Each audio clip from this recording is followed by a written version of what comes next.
Приветствую всех подписчиков нашего канала. В этом ролике я постараюсь рассказать все, что знаю про кладку каминной печи с хлебной камерой. На примере этой печи камина, сделанной мной этим летом. В видео подробно опишу весь процесс ее кладки. Также постараюсь описать ее достоинства и недостатки в сравнении с русской печью и многоканальными отопительно-варочными печами. Долгое время я, так же как и многие другие печники, считал, что свод русской печи и тандыров выдает максимальной температуры и имеет широкий диапазон способов приготовления пищи, пока не провел ряд простых тестов, которые, к моему удивлению, показали противоположный результат.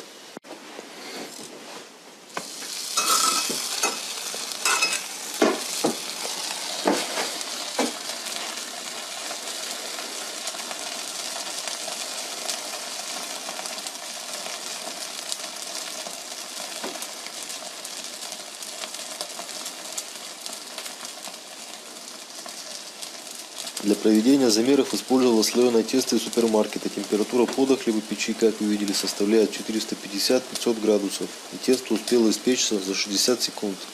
При этом для протопки камеры ушло примерно 5 кг дров.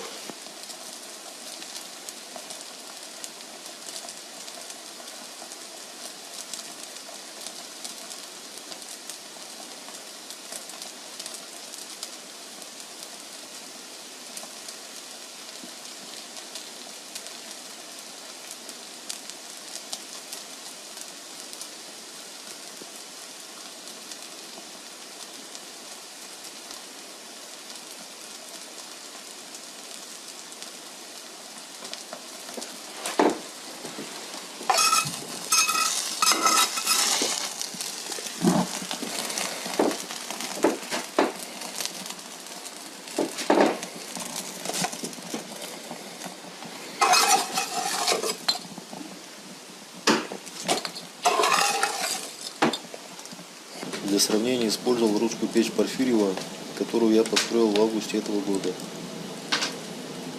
Топил дрова одновременно в своде русской печи в подтопке, пока полностью не выгорела сажа в своде печи. На протопку свода дров ушло в 3 раза больше, чем на протопку хлебопечки. Температура пода, как видите, примерно такая же, как в каминной печи, но все равно немного меньше.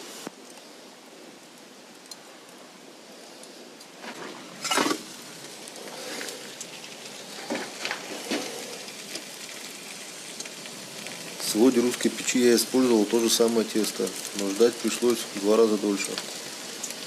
Скорее всего, причина в том, что у хлебопечки стенки и свод находятся гораздо ближе, чем в русской печи. Сравнивая теплосберегающие характеристики, хлебопечка опять не уступила русской печи за счет герметичной дверцы. Из этого теста я сделал для себя вывод, что печь-камин с хлебопечкой по большинству параметров не уступает своду русской печи. А по некоторым, таким как расход дров, максимальной температуры, компактность и универсальность, сильно ее превосходит.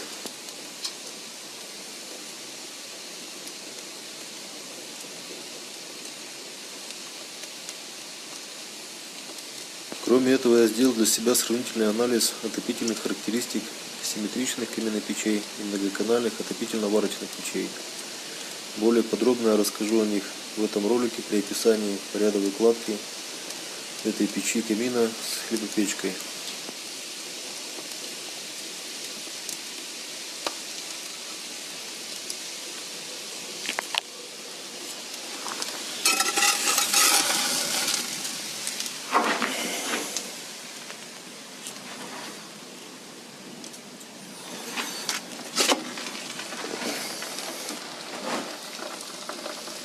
Для того, чтобы у вас возникло меньше вопросов по кладке этой печи камина с хлебопечкой, я дополнительно сделал фотографии некоторых рядов, которые можно будет изучить более подробно при повторном просмотре этого ролика. Первый ряд нашей печи камина укладывается из керамического кирпича, имеет размеры 4,5 на 3,5 кирпича. Во втором ряду перевязываем первый ряд.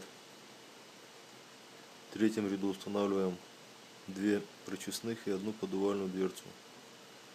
При этом у нас образуются два нижних отопительных канала и наша зольная камера. Обратите внимание, что вот этот кирпич имеет срез под углом 45 градусов. Сделано это по причине того, что у нас в топливник будет поступать воздух не только через поддувало и колосник, но и будет проходить дополнительный воздушный канал вдоль задней стенки печи и поступать в топливник немного выше. Этот воздух будет проходить вот здесь, попадать в поддувальную дверцу, проходить через зольник, огибать этот кирпич и подниматься вот здесь вверх. В четвертом ряду продолжаем кладку внешнего контура, а также начинаем работать с шамотным кирпичом. Я использовал в этой печи кирпич ШБ5, поскольку его размеры для меня наиболее удобны для обработки на станке.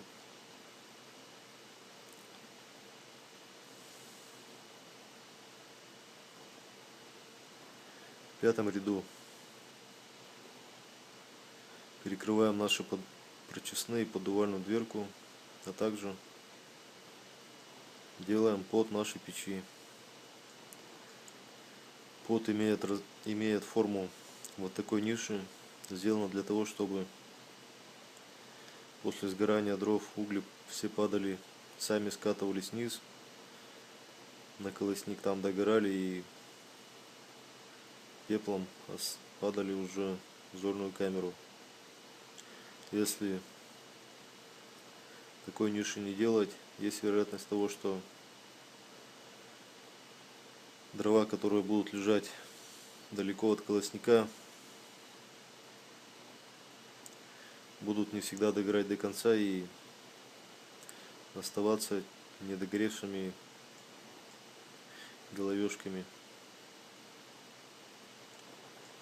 Ниши это делается с помощью шамотного кирпича, установленного на ребро и срезанного вот под такими углами.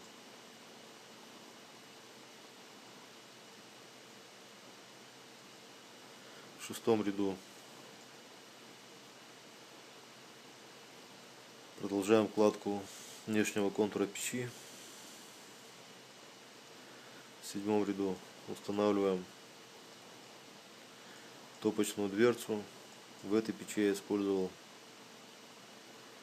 топочную дверцу, не герметичную топочную дверцу со стеклом литком 300, имеющую посадочные размеры 500 на 500 миллиметров.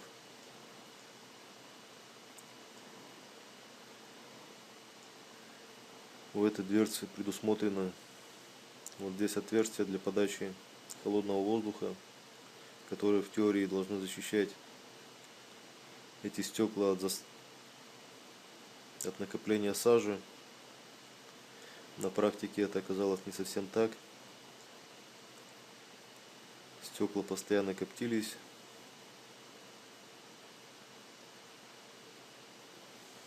И для того, чтобы их очистить, надо было либо делать это тряпкой, либо подвинуть дрова ближе к топочной дверце и прожечь их огнем. Тогда бы сажа на них выгорела. Но поскольку печка это не моя, у заказчика, я не стал рисковать его топочной дверкой. По той причине, что не знаю, смогут ли они выдержать достаточно высокие температуры. Также хотел бы сказать, что если вы делаете эту печку впервые, ставить такие большие топочные дверки не рекомендуется. Лучше поставить дверку поменьше с посадочными размерами 400 на 400 миллиметров. Тогда у вас печь будет стабильно работать в режиме камина с открытыми топочными дверцами. Если же вы будете ставить такую же большую, как у меня, 500 на 500, будьте готовы к тому, что высота печи несколько увеличится по причине того, что придется делать размер дымосборника над топливником большего размера. То есть он должен иметь объем примерно 2/3 от объема самого топливника. Также на этом ряду мы начинаем кладку боковых и задних стенок топливника и выставляем шамотный кирпич в эти стороны, тем самым разделяя наши боковые каналы на 2 опускных и 2 подъемных канала. Обратите внимание, что опускные каналы по площади несколько больше, чем подъемные. Также у нас сзади образуется воздушный канал вторичного воздуха. Также хотел обратить ваше внимание, что, во-первых, топочная дверка должна быть установлена на короб из нержавеющей стали. О том, как это делать, можете посмотреть ролики у меня на канале. Кроме этого, все места соприкосновения шамотного кирпича, вот этого шамотного ядра с внешним контуром, необходимо изолировать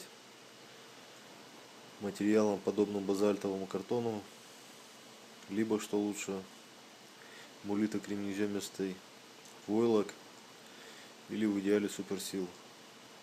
Он должен быть вот здесь, здесь, здесь, здесь, здесь и здесь. Сделано это для того, чтобы при быстром нагреве шамотного ядра оно будет расширяться несколько быстрее, чем внешний контур, и может просто выдавить вот эти боковые стенки, если он будет стоять вплотную. А если здесь будет прослойка от 5 до 8 мм теплоизолятора, этого не произойдет.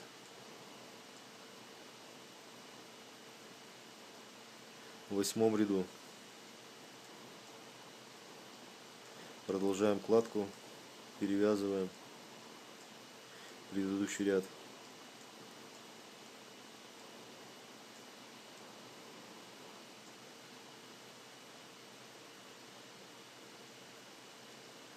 В 9 ряду продолжаем кладку. 9 ряд является повторением 7 ряда.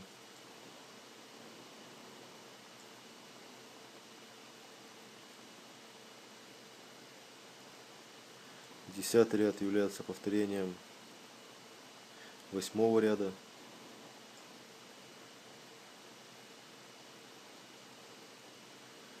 Одиннадцатый ряд является повторением 9 ряда.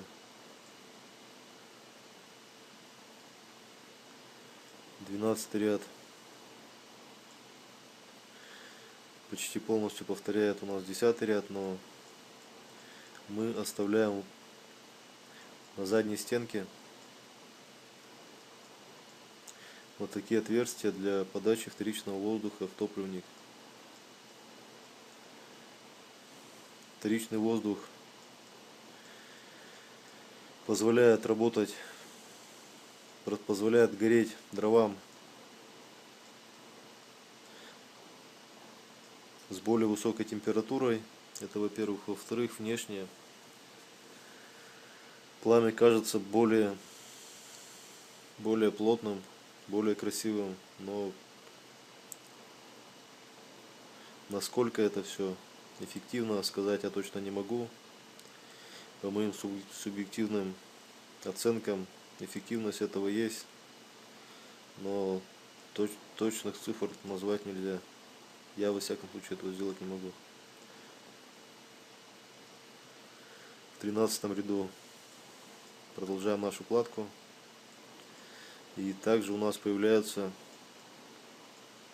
2 симметричных выхода дымовых газов в наши боковые каналы.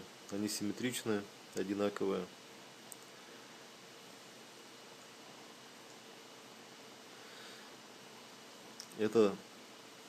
Вот эта симметричность, во-первых, Эти выходы называются в печи Хайло, и их симметричность имеет несколько преимуществ, скажем, перед многоканальными отопительными печами с подверткой, поскольку обычно, если вот, скажем, оставили бы мы только один выход, а не два симметричных, температура вот этого нижнего опускного канала была бы очень-очень высокой, поскольку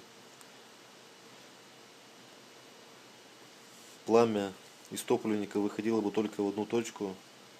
Это было бы наподобие паяльной лампы. И вот это место постоянно бы расширялось от перегрева.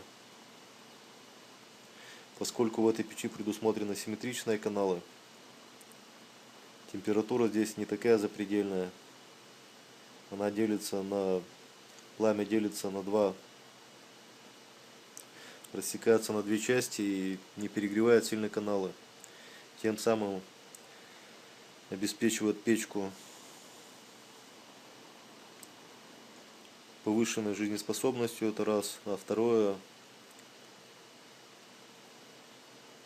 нагрев стенок печи достаточно равномерный.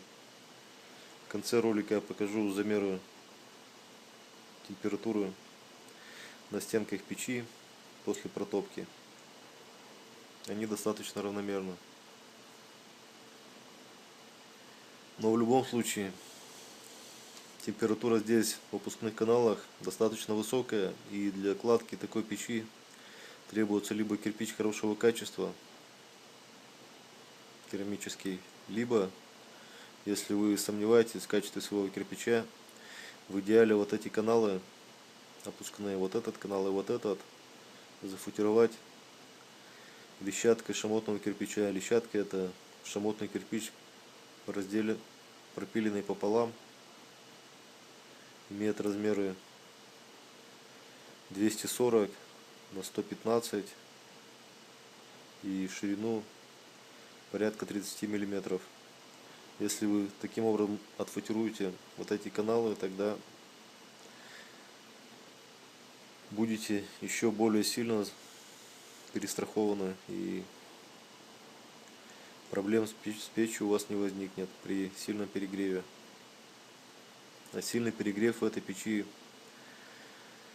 вполне возможен по причине того, что топливник очень большой, подача воздуха в него тоже очень сильная, и по моим замерам до 700 градусов температура грения здесь превышает 700 градусов, если напихать много дров. А если это будет заказчик и приедет зимой на дачу, он может столько дров наложить, что натопить не до 700, а гораздо выше. В 14 ряду мы перекрываем нашу топочную дверку. Проще всего это сделать вот такой аркой. Также мы делаем внутреннюю арку, вот эту из шамотного кирпича. Эту арку мы устанавливаем на металлическую шпильку.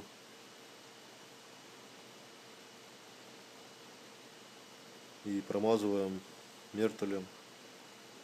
Как это делается, можете посмотреть на фотографиях, которые были в начале ролика выложены. Достаточно понятно это все. Сделано это в первую очередь для того, чтобы защитить вот эту арку от сильного перегрева, а также для того, чтобы была опора, куда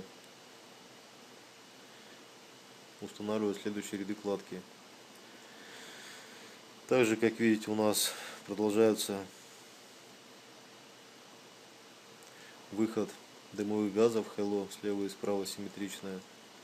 Оно имеет у нас высоту в 2 ряда, то есть порядка 140 миллиметров. А также мы делаем вот такие напуски кирпичом. То есть у нас образуется дымосборник. Сужение вот этого пространства, сужение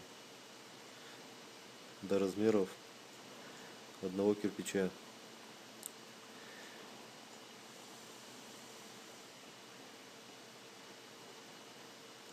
В 15 ряду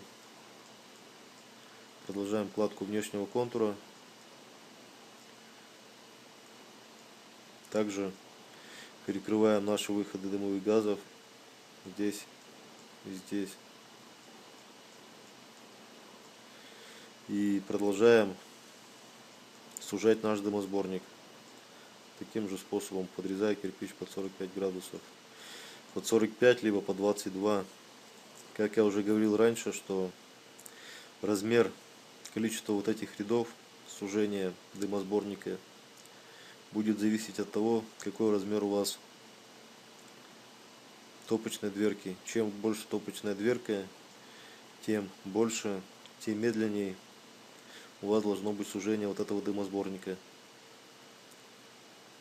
В идеале его объем должен быть примерно 2/3 от объема топочной камеры.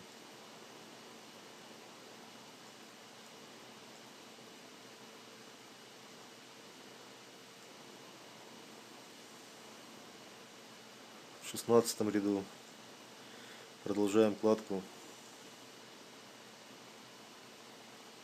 внешнего контура, и внутренний, получается, у нас полностью перекрывается дымосборник. Остается вот такой проход. Через него предусмотрен выход дымовых газов по летнему ходу, а также для отопления хлебопечки при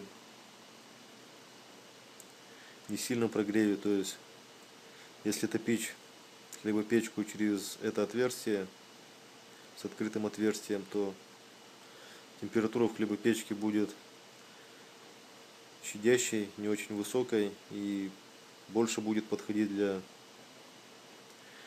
копчения еды там и не сильной прожарки.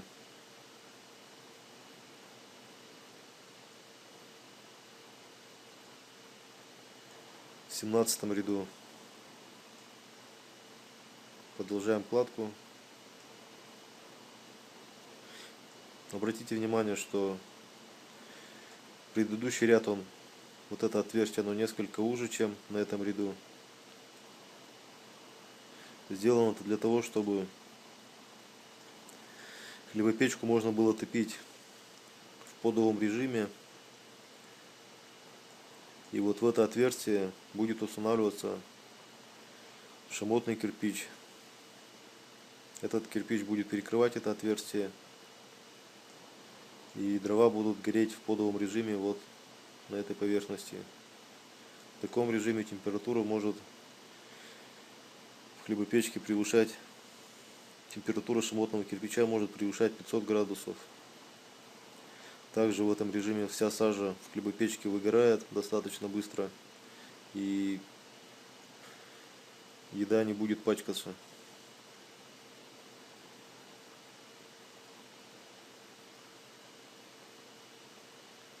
В 18 ряду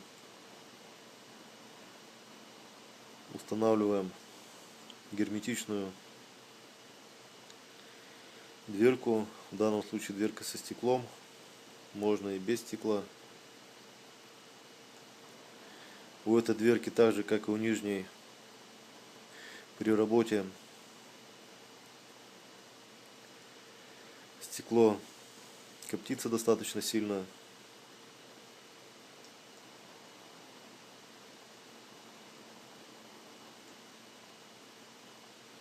Также мы начинаем вести кладку боковых и задней стенки нашей хлебной камеры. Обратите внимание, что у нас вот эти каналы опускные и подъемные продолжаются до сих пор и поднимаются вверх. То есть у нас дымовые газы при закрытом летнем ходе, но пока об этом рано говорить, поскольку задвижки летнего хода пока не установлено. Вернусь к этому вопросу на другом ряду. В 19 ряду продолжаем кладку, перевязываем предыдущий ряд без особых изменений.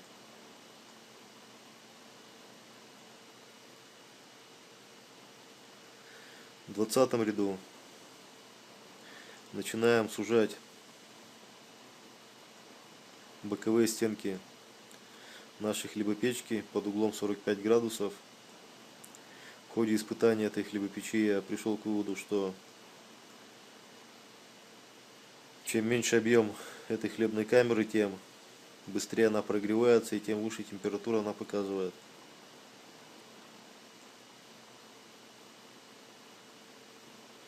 В 21 ряду перекрываем нашу герметичную дверку хлебной камеры. Также продолжаем напуск кирпича, образуя свод хлебопечки. Также обратите внимание, что здесь у нас везде шли половинки. Сейчас мы установили 3/4. То есть мы постепенно вот эти опускные каналы перекрываем кирпичом. Начинаем перекрывать кирпичом. Эти каналы будут полностью перекрыты в дальнейшем. В 22 ряду мы полностью перекрываем наши опускные каналы. Остается у нас 2 подъемных и задвижка летнего хода. Когда эта задвижка закрыта, дымовые газы из топливника полностью уходят через хайло в выпускной канал, поднимаются вверх, опускаются вниз, проходят через подвертку, поднимаются вверх, попадают сюда. И с правой стороны то же самое. Когда задвижка летнего хода открыта, дымовые газы напрямую из топливника уходят через хлебную камеру во вторую часть печи, а там дальше уже в трубу.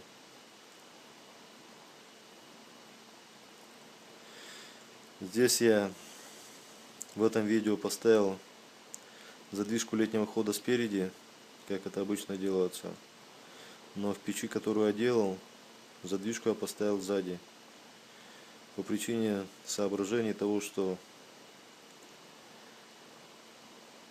вот эта разность дымохода, входа и выхода из хлебопечки канала частично может работать как дымовой зуб в камине. То есть столб холодного воздуха, опускающийся через трубу, не будет попадать напрямую на пламя, а будет останавливаться в хлебопечке. Насколько это верно сказать, сложно, но я делал именно так. То есть проекция вот этой задвижки летнего хода, она несколько смещена взад, в заднюю часть печи, тогда как вход в хлебопечку, наоборот, выполнен ближе к передней части печи. В 23 ряду мы устанавливаем 2 прочистных дверки. Также у нас начинается кладка вот такого центрального столбика, можно назвать его так. Делается это для того, чтобы сделать в верхней части печи второй верхний колпак. В дальнейшем вы увидите, как это делается. Могу сказать, что если у вас нет возможности купить много шамотного кирпича, начиная с этого ряда, внутреннюю часть можно делать из хорошего керамического кирпича. но все-таки шамотный кирпич более подходящий. В 24 ряду продолжаем кладку и устанавливаем еще одну прочистную дверцу на задней стороне, чтобы чистить вот этот канал от трубы. Если вы будете чистить трубу сверху, то сажа, чтобы не валилась в хлебную камеру, она будет падать сюда, и отсюда вы ее будете через эту прочистную дверцу удалять. В 25 ряду продолжаем кладку. В 26 то же самое.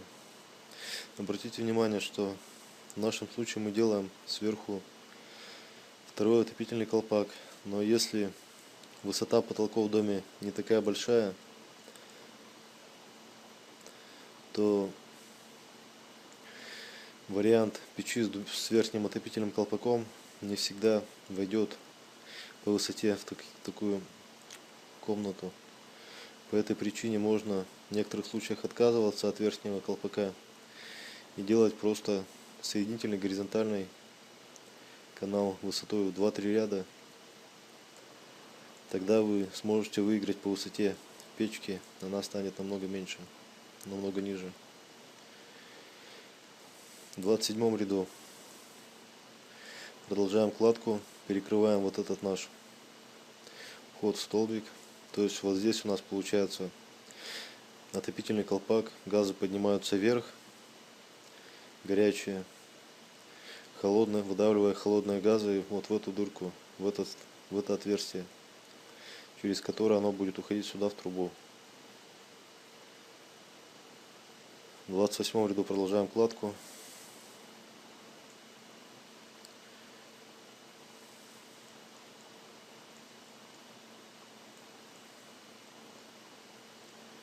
В 29 ряду начинаем перекрывать наш отопительный колпак за счет того, что выдвигаем кирпичи в стороны. Это может занять 2-3 ряда. Постепенно делайте напуски до того момента, пока расстояние между шамотным кирпичом и керамическим будет не более 2 сантиметров. Когда эта перекрыша будет у вас готова, ее необходимо будет перекрыть слоем утеплителя. Я рекомендую использовать мулитокринеземистый войлок толщиной порядка 10 мм. Необходимо это для того, чтобы изолировать от теплового воздействия уголки, которые будут идти сверху, а также саму перекрышу. Итак, вначале укладывается утеплитель, поверх него кладутся уголки, металлические уголки кладутся так, чтобы по краям, по длинным сторонам у них был запас свободного хода, то есть ни раствора, ни кирпича там не должно быть, порядка 5 мм. Это делается для того, чтобы, если все-таки они нагреются, то у них не было возможности выдавить кирпичную кладку.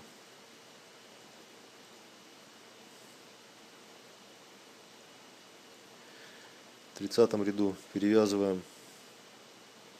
перекрываем наши уголки кирпичом. Примерно таким образом.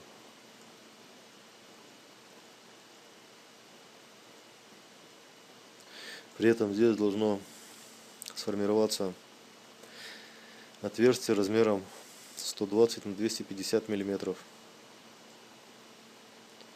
В 31 ряду еще раз перекрываем нашу перекрышу.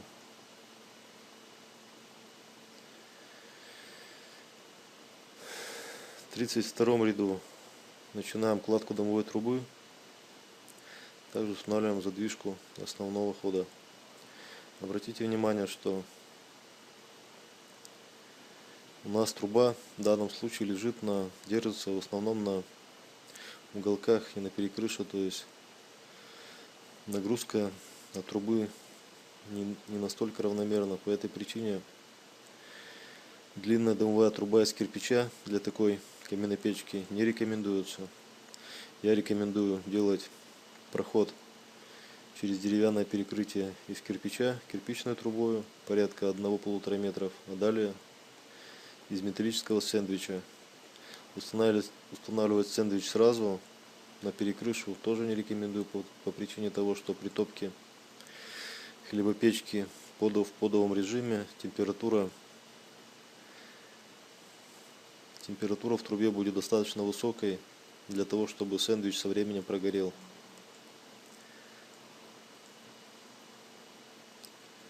В 32 ряду продолжаем кладку трубы нашей. Труба у нас идет пятерик, 5 кирпичей в каждом ряду. В 34 ряду начинаем делать кладку распушки.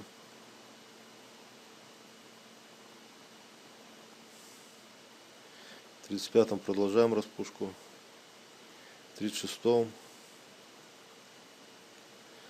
в 37-м выходим до распушки вот таких размеров.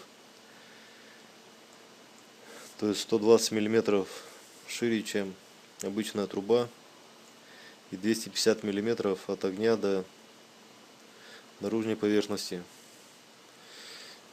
Требования пожарной безопасности требуют использовать противопожарную разделку вот это расстояние от внутренней поверхности дымохода до горючих конструкций перекрытия не менее 500 миллиметров, то есть в 2 раза больше, чем здесь, либо не менее 380 до защищенных. Но при этом масса трубы, скажем, если делать 500 миллиметров распушку в ширину от дымохода, масса трубы увеличивается в несколько раз в этом месте, что для этой конструкции печи нежелательно. Поэтому я рекомендую делать распушку именно таких размеров, 250 миллиметров, а далее еще 120 миллиметров делать либо пустоты, либо опять же использовать минеральные утеплители, а дальше металлический лист, либо целиком заменять распушку на короб из нержавеющей стали, заполненной минеральным утеплителем. Также, если вы все-таки решили делать тяжелую распушку, массивную, и трубу тоже, 2 рядов перекрытия и перекрыши будет недостаточно. Рекомендую делать 3-4. Это позволит усилить ее.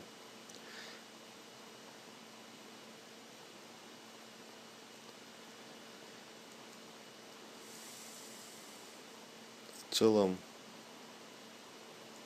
что хотел рассказать о кладке этой печи, я рассказал. Перейдем к некоторым ее измерениям температур. Замер температур я производил примерно через час после завершения топки. Для того, чтобы комната обогрелась как можно быстрее, я открыл нараспашку топочную дверцу, а также дверцу хлебной камеры. Это позволило быстро нагреть комнату, не дожидаясь основного прогрева от кирпича наружных стенок. При этом передняя часть стенки выдала максимальную температуру за счет прогрева от дверок. Боковые стенки нагрелись не очень равномерно, то есть опускной канал все-таки теплее, чем подъемный. Это можно исправить, если зафутировать опускной канал, тогда температура будет более ровной. Обе боковых и задние стенки показали примерно одинаковый прогрев. В завершении ролика хочу сказать, что этим летом я выложил много отопительных печей, уличных комплексов, банных печей и каминов. По большинству из них я вел ряд замеров и запишу ролики этой зимой. Если вам более интересна конкретная печь, например, шведка Бацулина, или встроенный камин, или другой вариант, пишите об этом в комментариях к этому ролику. В первую очередь я буду выкладывать ролики именно той печи, которая вас интересует. Также не забывайте подписываться на наш канал «Кладка печей в Ижевске» и заходить на наш сайт основаремонта.ру. Всего хорошего и спасибо за просмотр.